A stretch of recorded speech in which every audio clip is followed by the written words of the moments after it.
I think that there was always this interest of things that felt a little bit close to home in terms of people connecting, but also something or disconnecting too, but also something that felt a little bit outside of reality, something that's a little bit far out, or in whether it's surreal or there are monsters, or there are things that are mutated or differentiated. So I think that I continue and had been interested in things that were of this like expressionistic but wild. Like I wanted to go run away and live with the wolves, or live with like 6 dogs in a cabin in the middle of nowhere, no electricity, and just have just nothing but my books and writing and things like that. So I think that there was always an element of the wild and an element of something that doesn't seem human or familiar, something that feels far away, something that feels scary, but also wonderful. And there's delight in there when we start to get to know it a little bit better. I'm Corina Monneran, and welcome to Her Salti Words.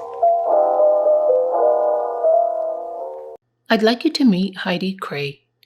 Heidi is an extraordinary human. She is a writer, a performer, a mentor, a teacher. Heidi is also a seeker of knowledge. She is curious about the human experience. She is in constant exploration of what it means to be, to face the dark parts of ourselves. Is it scary, or is it delightful? Heidi is not afraid to face the dark parts of being human. She observes them, asks them questions, turns them side to side, creating art through their angles and shadowed spaces. To know Heidi is to journey into self-discovery. Karina. So good to be here. Oh, it's great to be here too, and I'm just excited to be able to ask you and probe you with all these questions and just dig deeper into the awesomeness you are as a human, and be able to not just share, but have that more human connection, because I've always wanted to know you a little bit more. So I'm just grateful that you're open and have time and want to kind of dive in. Yeah, it's my delight and honor. And it's good to see you again. It's been so long. Yes, because when I saw you the first time was in Viewpoints. That's where I started coming Saturday morning, because I'd taken a class from Tracy at Boise State, and she just, because I asked her, how can I continue this? Like, I was very enamored with theater at the time, and she shared that. And so when I saw you, I'm like, yep, this is someone to definitely pay attention to. Oh, so very kind. Thank you. Truth. But okay, let's dive in, and we're going to cuss and discuss a whole bunch of great things. But I've kind of asked everybody this, just because Idaho is such an interesting place to kind of land or be in. So, and I know, like, for me, we came from Romania, so it's like, how did we arrive in Idaho? And sponsorship. Let's go into that story. So it's kind of like, wow, of all places, Idaho. And it's not in any way meant to like diss or anything. It's just interesting because there's so many other options as well. So tell us a little bit about Idaho, and sort of, how it became your home base, or how you grew up, or, and I don't know, the experience, if you will. Sure, yeah. So my family is military. My dad was a naval aviator and in the Army before that. So we moved around a fair amount before I landed here. And when we were about to move here, I got that question a lot too, like, why Idaho? And we didn't move out here because of his job necessarily. At that point, he was moving to work in Fresno, teaching people how to fly F-18 something something. And I was going through a mega mental health crisis out where I was living in upstate New York, and very much feeling so frustrated with that school system that, and probably just the way that I reacted to it as a sensitive human being or something like that. Not that there aren't others living in central New York that are sensitive, right? But at that point, I had pulled out completely of school, and we had lived here for a little bit in early elementary school for me. And my parents had spent a lot of their childhood here. They had a lot of family here. And so, in a lot of ways, I came here at the end of my high school time just to start over, restart, but then you take yourself with you wherever you go. So I finished out high school here and was planning to move off immediately, and I chose two colleges pretty far away, but again, was slipping back into practices and states of mind that wouldn't allow that. So instead of going to the state of mind Heidi refers to is one that many young girls and women can relate to: issues with food that result in an eating disorder. Instead of avoiding the emotional layers that come with it, Heidi chose to seek treatment and explore options that would offer the ability to navigate in the direction she wanted to go, creatively and professionally. It was a challenge, trying to find the right job that would offer the financial stability needed to discover who she was becoming as a young adult while continuing to pursue her creative side. Until finally, then I ended up taking a class at BSU and continued falling into that more and more until later. And I moved a little bit back and forth in a couple of other situations. Went to school in San Francisco, but a lot still kept me here and working here and so forth. So I hear you on that, and it makes sense going from New York to the other side of the country, because it's like one extreme to the other, if you will, one extreme side of a city, and then go to another extreme, which would be more of the conservative. I'm not sure where in New York it's more conservative, but even the space itself, it makes, there's, I don't know, something that makes it feel warm and familiar in terms of why you would want to have that much space in between, and go from one state to another. To restart by going back somewhere else. I remember at the time there was talks that we would be going to Iran or Saudi Arabia instead too, something like that, because so much was happening around that time in the very early 2000s, or right before that too, that was calling us there. So it was kind of a crapshoot about where we was going to be. Yeah. And where I was, I spent a lot of time growing up and was born in central New York, which is near Syracuse, so pretty far from the big city. It was actually a smaller town, a village really, in those old townships. Yeah. And in that kind of space, there's a hell of a lot of competition between the parents, especially trying to drive all their kids to become lawyers and doctors. And I think a lot of people got, through the cracks in the other ways, who didn't fit into those boxes. Is Idaho going to be sort of your continued space, or is this a sort of long stepping stone until you decide to continue that journey? Yeah, I definitely never intended to be here this long. So I don't want to say I'm definitely heading to another space, because as soon as I do that, I seem to stay here 20 more years. But I think I'm often looking elsewhere, and politically that feels like a thing to do often anyway. Yes. But a lot of it's where where work can be found too. So trying to figure out how we live in this world where it's, especially in this country, very hard to get by as an artist or a teaching artist or something like that, and depending on where you are. Mm-hmm. For sure, especially in that realm. The corporate part of the capitalistic part doesn't really lend itself too much to creativity in that way, because I mean, that's the whole point of why in the 30s, and I say this as if I know or I lived it. It's just from my core classes at Boise State when I got my degree. It talked about how that transitioned into more of a corporate style of 8 hours a day to basically train students for production lines. And that kind of has stayed, because capitalism, the more it increases, obviously, they don't really want to sort of break that and working in corporate.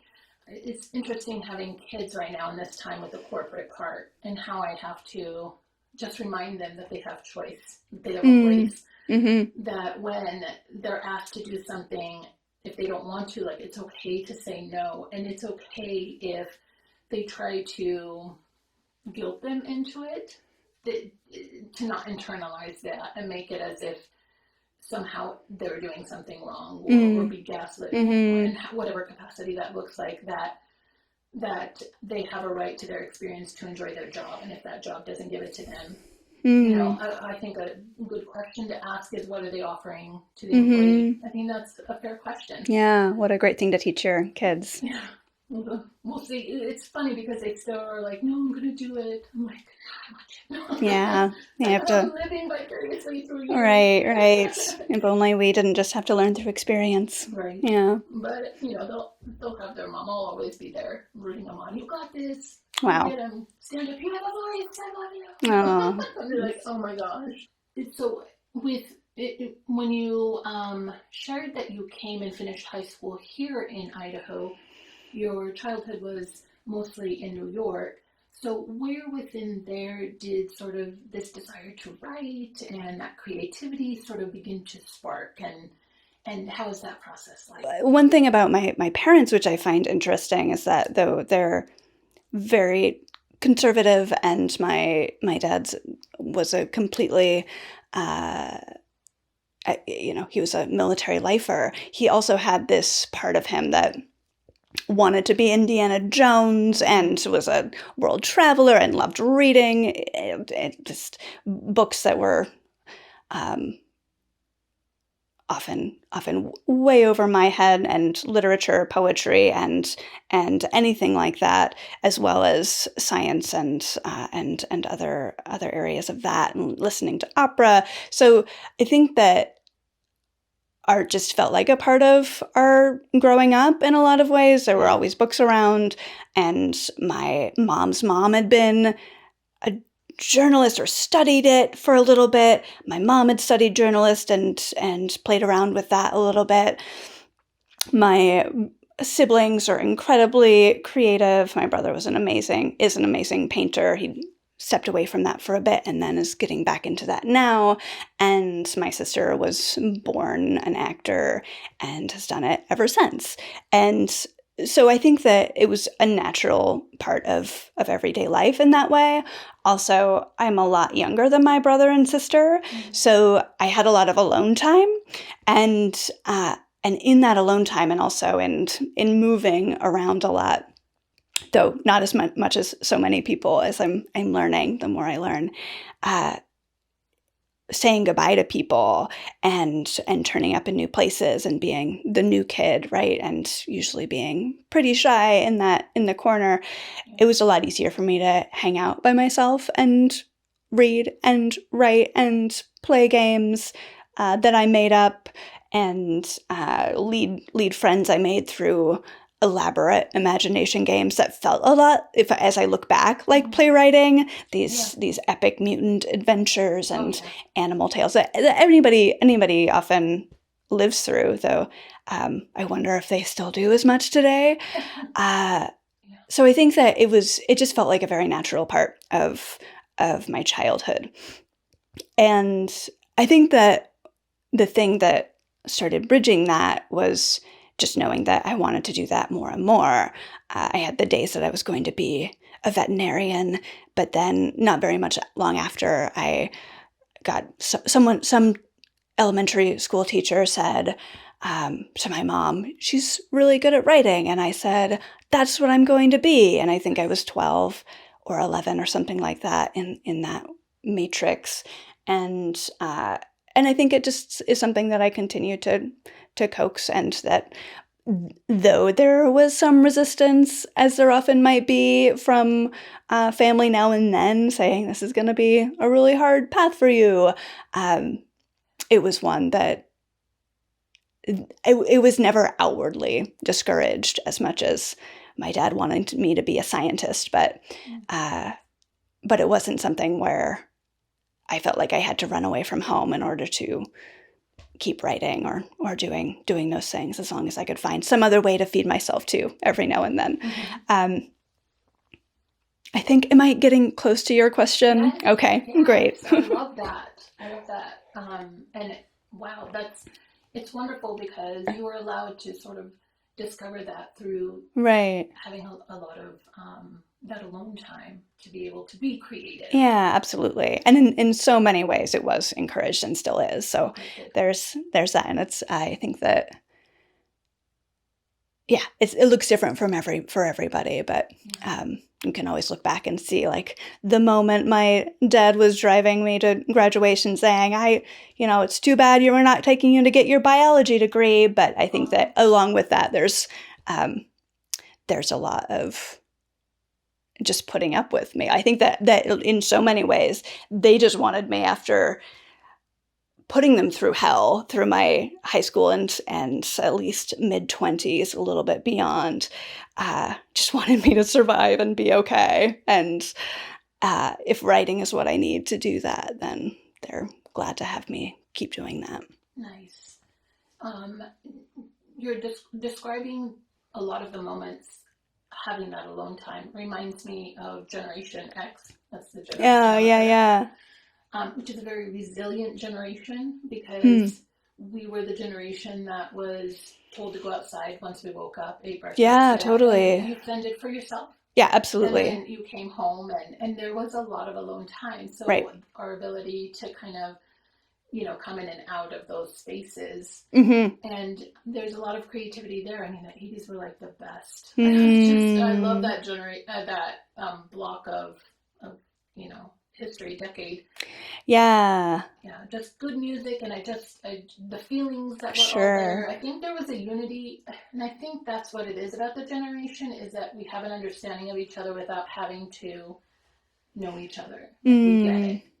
Like, you walk by, it's like Harleys when they drive, when they're zooming, they're like thumbs up. They don't know each other, and I'm assuming that's obviously, or like Jeeps do. I hear it's a family. Once they buy it, they like wave to each other, even though they don't know each other. Yeah. So there feels like a familiarity and a kindred spirit in that, with, although you're not a part of that generation, that experience of being able to navigate through those spaces. Right. Also, makes sense in lending to your resilience. Oh, yeah, I suppose. Yeah. And I'm not Generation X, but I'm a very old millennial. I'm on that, like, really cuspy end. I wasn't even sure what generation I was for so long, because it's in that weird gap in between. And my siblings are both Generation X. And so, yeah, we were definitely raised in that get out of here and come back at dark kind of mentality. Yeah. A lot of unleashed childhood, which I'm so grateful for. Yeah. I hear you on that.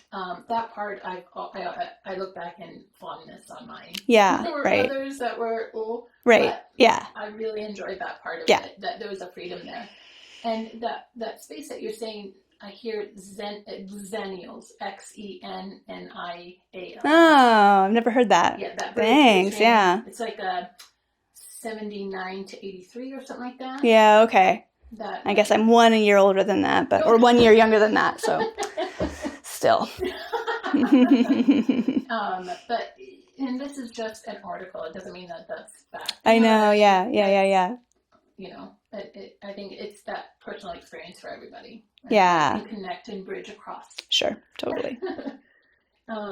So, what were some of the books that you really enjoyed, and how did those influence sort of that creative side and sort of either affirm or kind of project you toward a direction or genre you wanted to go in? Yeah. I mean, everyone in the family read a lot and reads a lot.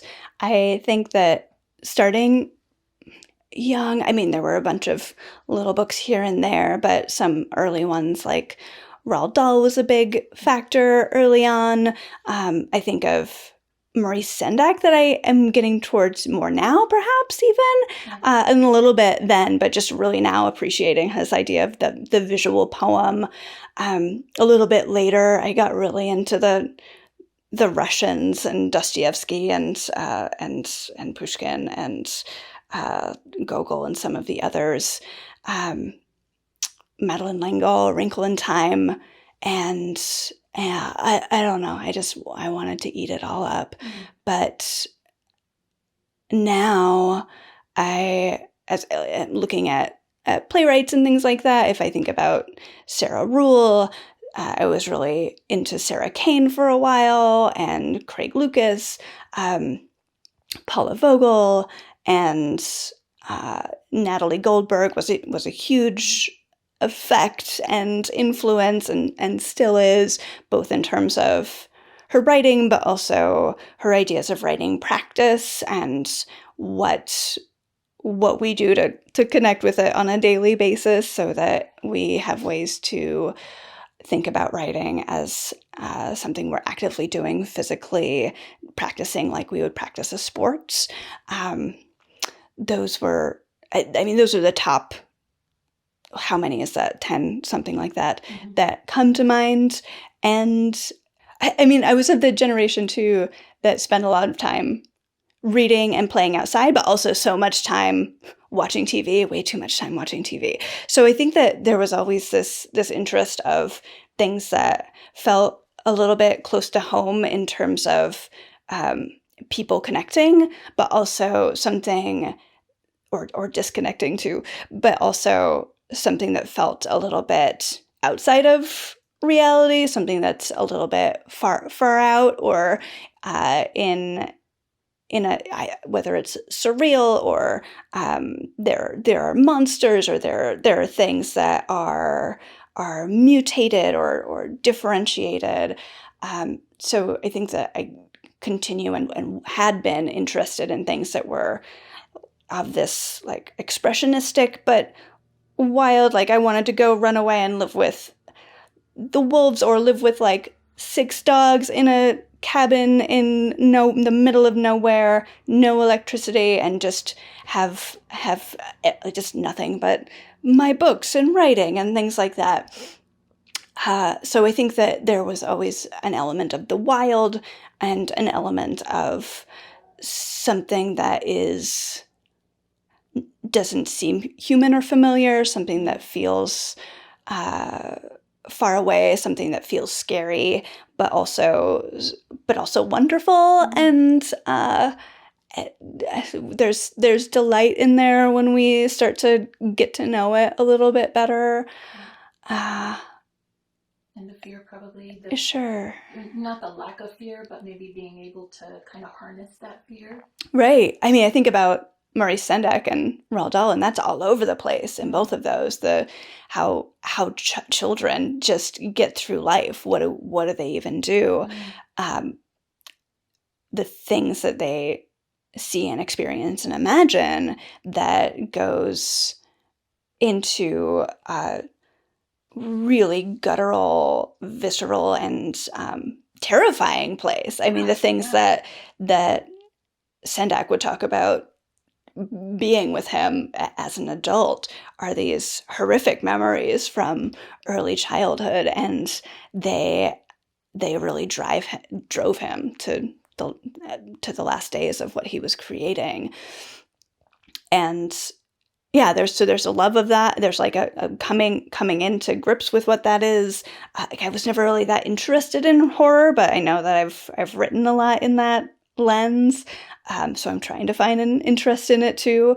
But I think that so much of it just comes from like the things that we experience and then interpret into whatever my brain does with it, which often makes it this radical beast of a thing. And so like how do we engage with this thing that feels so foreign to us? And I think that even like the very poetic of writers like Rule and Vogel look at that, and that they might frame it in a way that feels, I don't want to say sweeter, but like something that feels more palatable or just dreamy. It's also this other world that lives within this world that we're in. Wow. What you're saying makes me think of Women Who Run with Wolves. Oh yeah. So what you said totally. there, like, oh, that image popped up in my head. Yeah. The visual. And then also there's, which I think you would enjoy this book. It's a very like long essay, or I'm not sure how it originated for her, but I think the author's name is Emma. But the title is Jane Eyre's Sisters. And she talks about the hero's journey from a female perspective, and sort of how literature sort of frameworks and how that's more through a male gaze lens. Yeah. So she explores all of that. One thing that she really throws out as an argument is this idea of the hero's journey from a female perspective, and that it can't follow necessarily in that strict format the 5 steps that you normally see from, I believe it was Conrad. Yeah, that's where. Yeah, where the hero's journey came. And so she reframes it as the artiste, is how she frames it. And one part of that is having to go into the woods, which is very Women Who Runs with Wolves really highlights on that. That wild side, in order for it to be really free, it's that journey of going through the woods, the wilderness part of it. And she, from Jane Eyre's sister, really examines that, but also argues that that is a necessity in order for you to be able to reach sort of a next sense or a next step. You have to journey, and it has to be alone. That is argued, and I see that also, that thread in Women Who Run with Wolves too. It's a very solitary, and it's finding that comfortness in the solitary, which then makes me think of monsters too, because that's a very scary thing, that feeling of alone, even though you're not alone, but the idea of aloneness or loneliness, and sort of fighting that against, I don't know, what's out there, what you have to just in everyday, what you see every day, societal work, all of that. Sure. So those two things really, contrasting each other. Yeah. So that tension there. So when you're describing that, it makes me think of that. Like, wow, all of that feeling and experience, and then you gotta, where do you put the block in the right spot? Sure. Yeah. I haven't heard of that. I've heard of the heroine's journey that might go into that world as well. And I think it's interesting thinking about that as a solo journey, because also in the way that women often tell stories, there's often a collective, right? They're like, what is the group of us that, how are we engaging together, and what is the one versus the many that often comes up. So I'll have to look into this. I think I'm going to send you the book. Please. Thank you. I love that book. At least the title would be great. Yes. I love the book so much.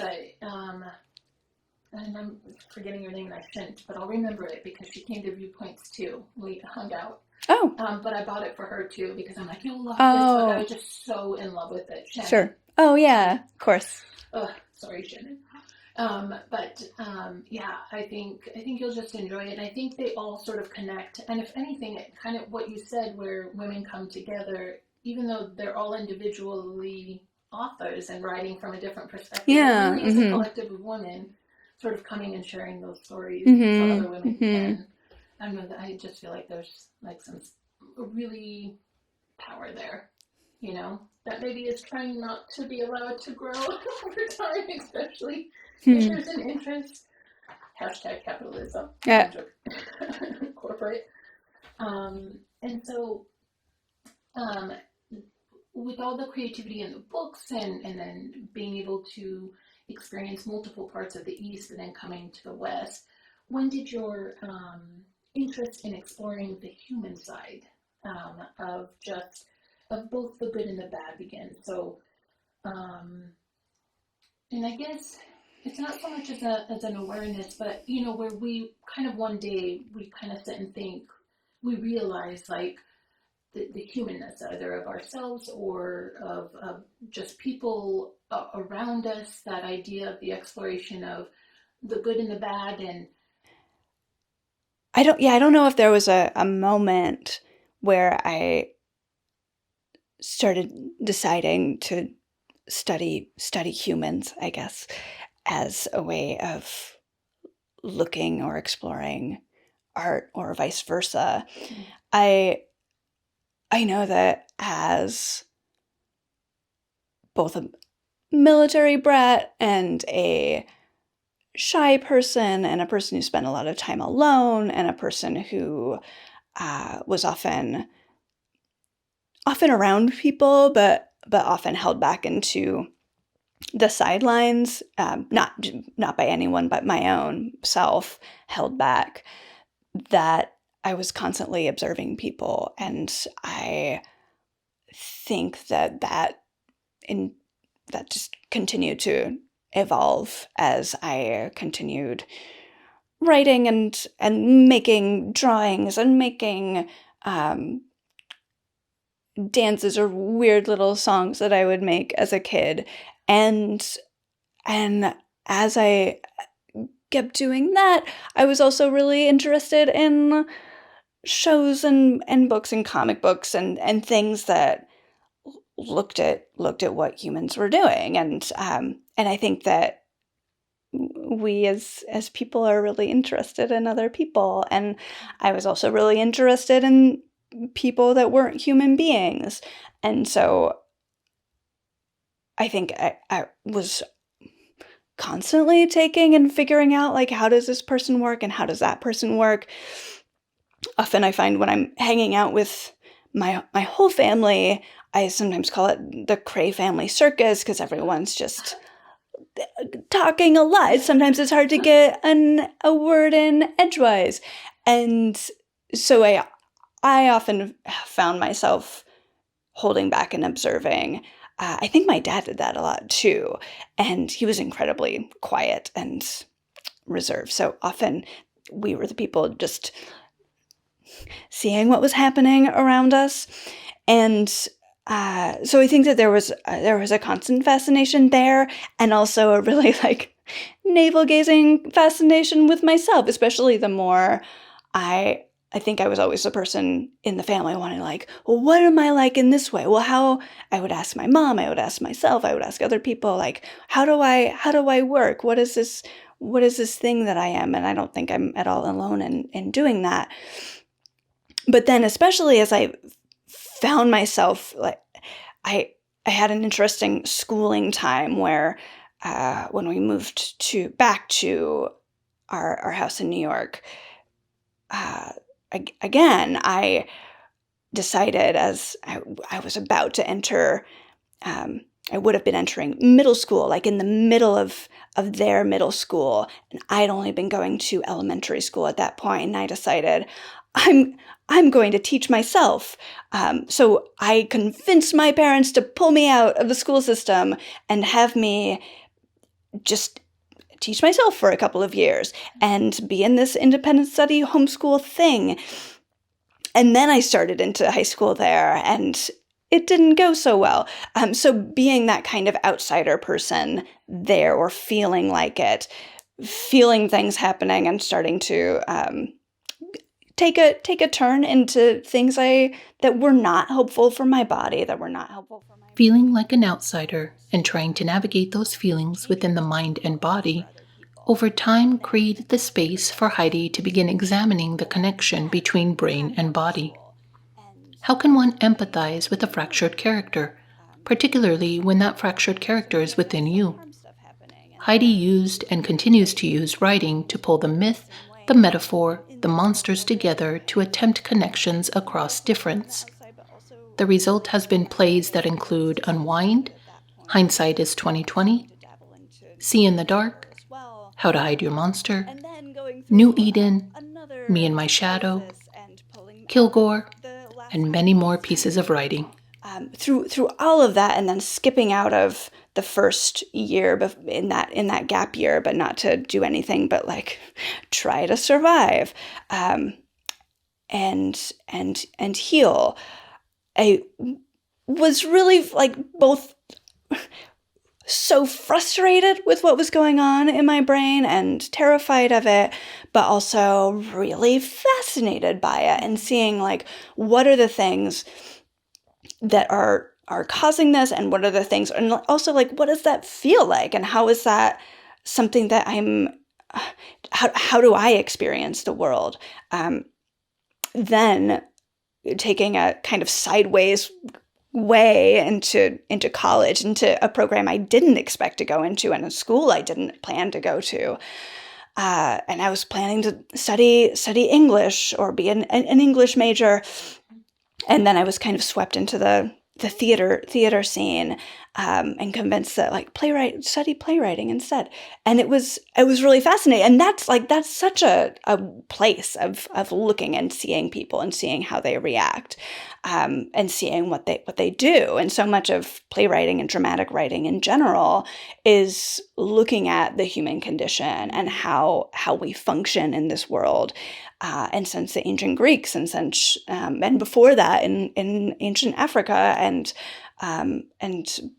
who knows where else, we've been trying to figure out like who are we on this planet, and how do we live with the gods or the other creatures that live here, and the creatures that grow out of the ground, and how do we all interact with that? So I think within that program, I spent a lot more time just figuring out how other people tick, especially, and there was such a push into realism in that particular program that took me more out of what I would probably go into naturally, that may have been good for me. I think that in terms of learning about the box that we can live in, so then we can live outside of the box, it's helpful. But one thing that definitely did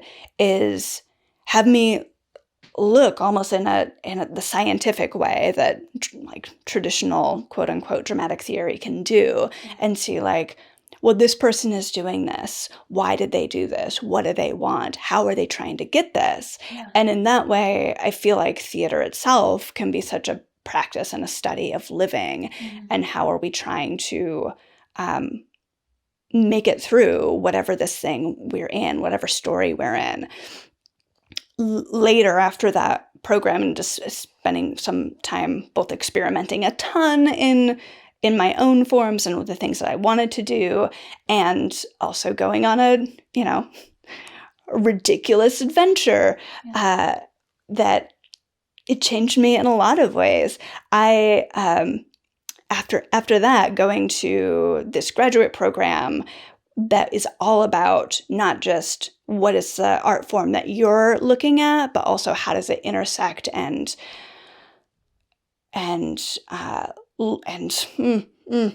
butt up against other art forms. How can you learn about your own art form by studying people doing something very different? Yeah. I got even more interested in seeing how do people look at what it is to be people, both them as individuals where they are, and them in their community where they live, and them in the world where they live, and universe, you can go out further and further. Yeah. So how does this whole cultural identity that we all have, regardless of of our upbringing and how we might think that we don't have a cultural identity, how does that impact where we're coming from and what we do and what we think and how we think, and what are the questions that are going to keep driving that? So that was a whole bunch of word That was so word good. vomit. No, So I I hope there's something loved in there. every single word. There's Okay. like it's very rich, and I love where it began because it's kind of like you're treading through the feeling anyway of the experience that you described was like treading through going into something new. Even the forest, if you will, like the other Right. or the heroine, or and you're trying to see, where is it safe to tread, and then discovering, and then Mm. all these obstacles that come, and what's at stake, Mm-hmm. and how am I going Mm-hmm. to continue going forward, and I see potential over there, but you want to come out on the other side, but there is an other side. What is the other side? But I want to Mm. keep going, and you don't want something to end. You want it to transition into more evolvement and Mm. more of that journey and exploration, and the depth and richness of it. Yeah, I You do know? now anyway. Yeah, Yeah. for a time I was just, I knew I wasn't going to make it to 30. And, but I think that finding curiosity now, both about who is around me and what is around me, and just kind of a term I heard recently and love, an unconditional friendliness Mm. toward myself and others, and others being both other human beings and other non-human entities all around us. So one thing that I think that helped this is both the like feeling truly at home for the first time in an academic environment where I was going to school in San Francisco at California Institute of Integral Studies. Mm-hmm. Uh, it's it was such a invitation to curiosity and what every different person's voice is wanting to explore.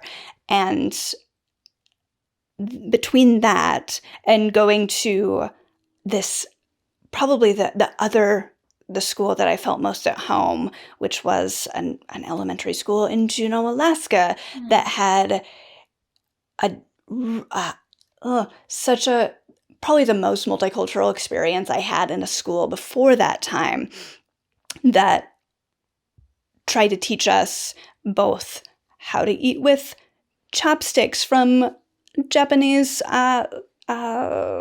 teaching assistant, have week-long explorations of the Tlingit tribes and nations games that they practiced, and festivals of the Chinese New Year. It was such a land of diversity and enrichment in terms of not just who was around, but how that education was explored.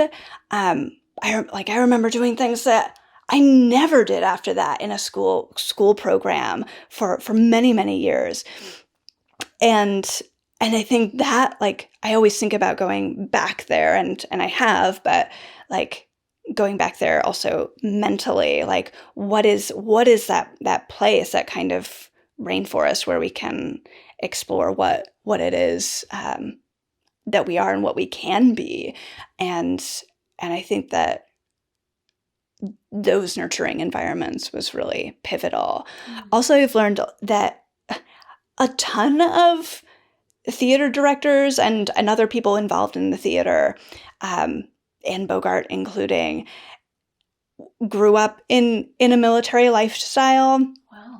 And like her family was all naval colonels and admirals, actually. And I think part of it is that it's being a third culture kid, as you may have been as well, as coming from Romania, that person that is just on the outside, that is having a somewhat different experience than their parents and then the people around them, and coming in and being, even if it's just for a little bit, that new person, that we have to figure out what it is to live in that area and to live in that particular culture, because every time we have a new group of 5 people, it's a different culture, right? Mm-hmm. Take one person away or add another person, and it's a completely different climate. Yeah. And so between that, and also I think part of, I realized recently, the way that we are taught to conform so much helps us live in the theater world. So both like having new families all the time, but also it really primes us for that yes and mentality, for better or worse. Right. I love that. That's fantastic. Oh, I love it. Yeah, so rich, so good. I don't know. I never, even though I came from Romania, when you say that about the cultural, there is culture. I have to acknowledge that because we come from another country. We were, there's a story there. So there's culture in our house. 5 acres. My parents always said, "You're in Romania." Right. Outside of this, you're in America. So everything was communism in our home, Yeah. essentially. Wow. But it is, and that new person or that different person in school for me was always interesting in elementary because the kids would tell me to go back where I came from. All the time. I would hear that all the time. And because we were the only Romanians there. And I don't know why we we were different because we were poor too, but other people were poor too. And I was white like that. Like, what did I look? That was just so different. I always was so confused about that. That you're telling me to go back where I came from, but I'm white like you. Like, what? Go where? You came from Europe too. Like, so it's always, sort of stuck with me. So it's just, interesting how, but I love that, that sort of explanation of when you have a group of people, one goes out, one comes in, it's a different culture because of the new energy and the new personality that comes in and how everyone has to sort of shift and then yes and to sort of keep it going, and then, and I can see, that little bit of sense of conformity because everyone sort of has to adjust and that idea of adjustment, there's a conformity there because everyone has to shift a little bit. So that movement of shifting is a conformity in some way, even though it's not specific or it has to be corporate or top down, a set down, right? Or a set sort of way. It can only be this way. It's just a shift. It still has to shift, conform to allow another space, So it's just interesting because conform is so concrete, it feels like. Used in an abstract setting and it doesn't feel like it should work, but somehow they make it work. I don't know, the words together, it's such a oxymoron in my brain. Conform? Yeah, the word conform and that idea and the action of it. And then the adjustment made in order, to bring new space in and sort of the ebb and flow of that. And it feels like conformity doesn't allow, it's a very concrete, in my brain, that's how it is. I hear it and see it, and it feels very like, no, I'm not going to move. But yet it still shifts. It still moves. So, you know what I mean? Yeah, it's the most insidious kind. Yeah. It's around us all the time. Yes. We don't realize. Yes. Yeah. So, very interesting. I love that. And so, you mentioned something that popped in was you feeling like you weren't going to make it to 30. And I've heard that my daughter, too, feels like she's going to die soon. Sometimes she expresses, am I going to live? She always wants reassurance. Mom, am I going to live? Oh, interesting. I'm going to live to get a job, right? I'm going to live to and sort of that feeling. And I'd love to hear a little bit more about that. Because obviously you lived past and how was... I don't know, sort of wrestling with that, working through that. And then when you're like on the other side, right, you're going through the forest and you're just going to transition to something even more evolving. How was that? Yeah. It's interesting that other people are going through that. And they, of course, I'm not the first one who have. I wonder with your daughter too, if living in a pandemic is part of that in a different way, or not, right?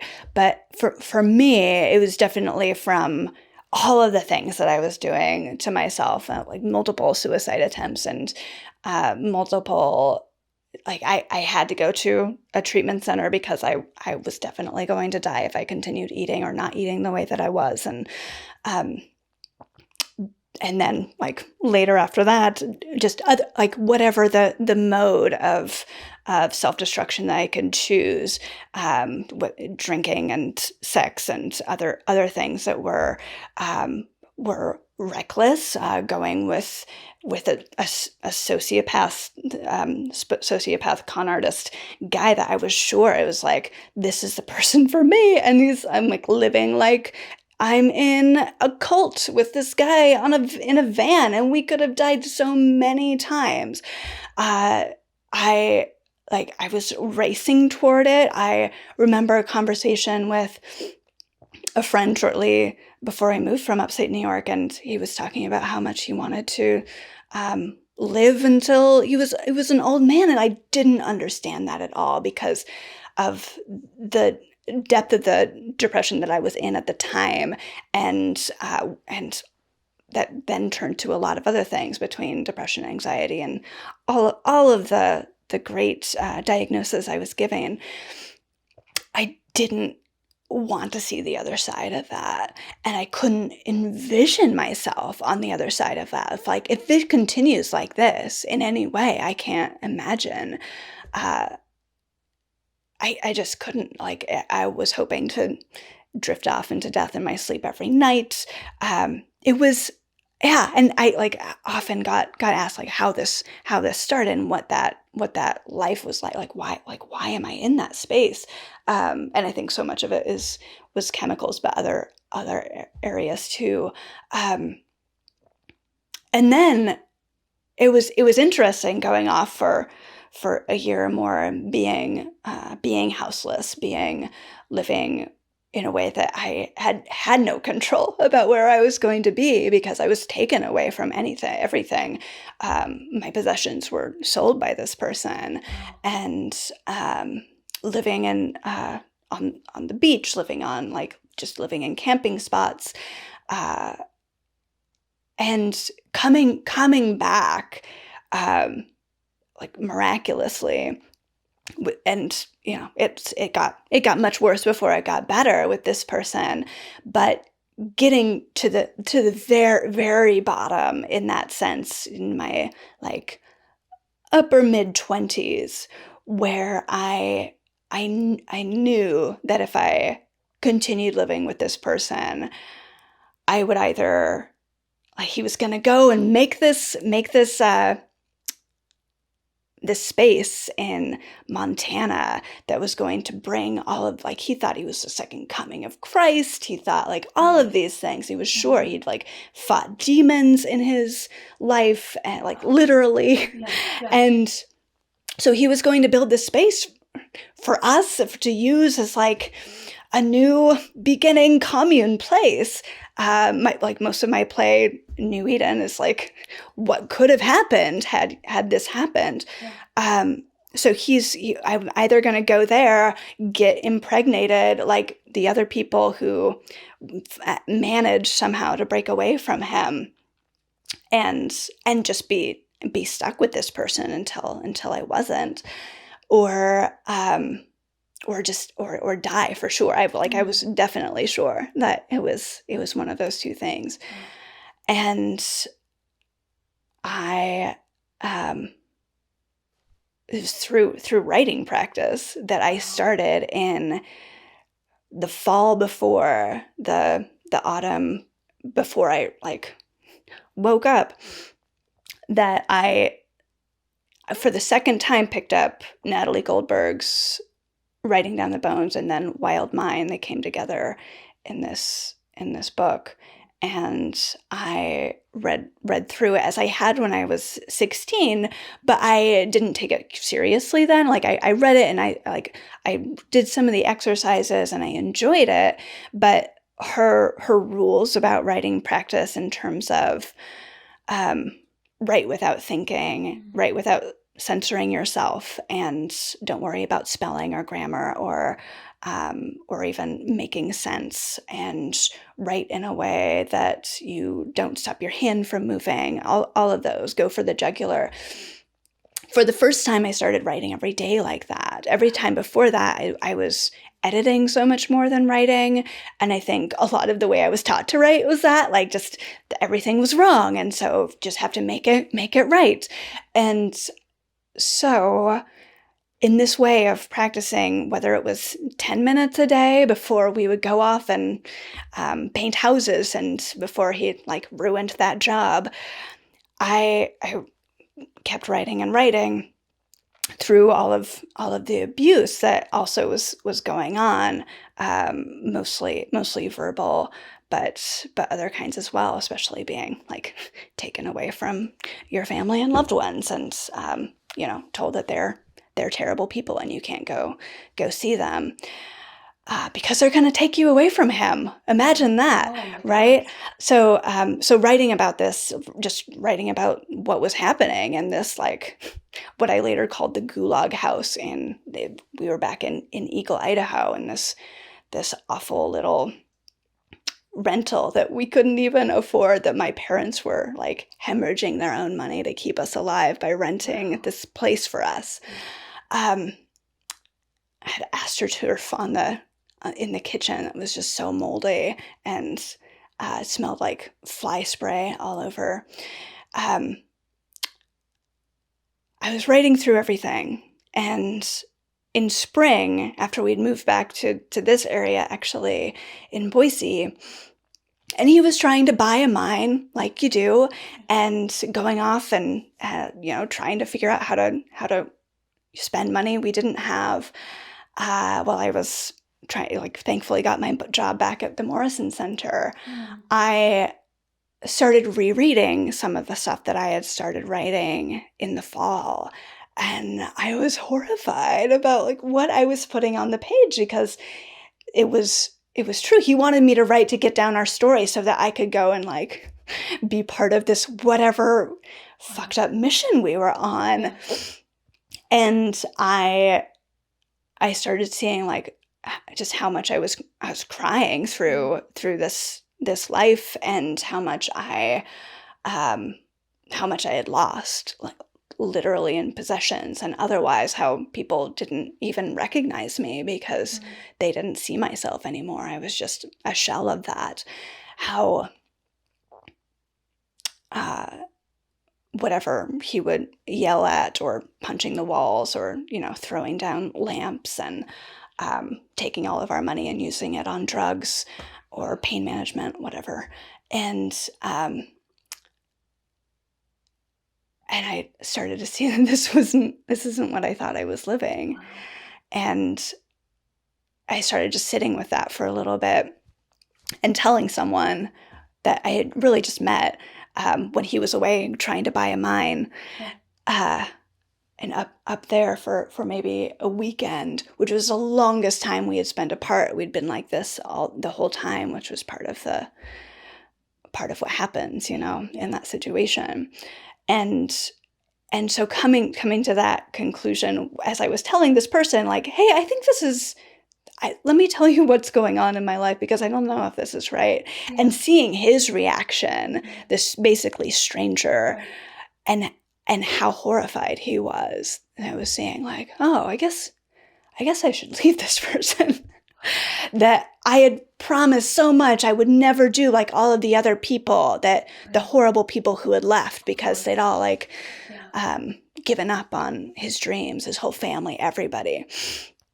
And so coming way around, coming to the bottom then again, and managing to leave from him, though not without a fight, and running to where my parents were living near Death Valley, California, and just staying with them in a shock, and just telling them as much as I could, but by being unable to really like express what was happening.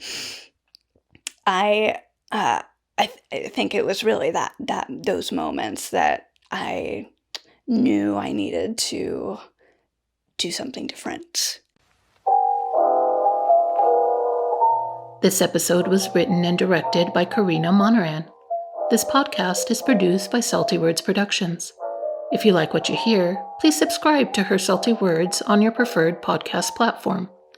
For additional content, visit saltywords.com. And for the video version of this episode, go to YouTube channel Why You Gotta Be So Salty. Thanks again for listening. We'll see you next time.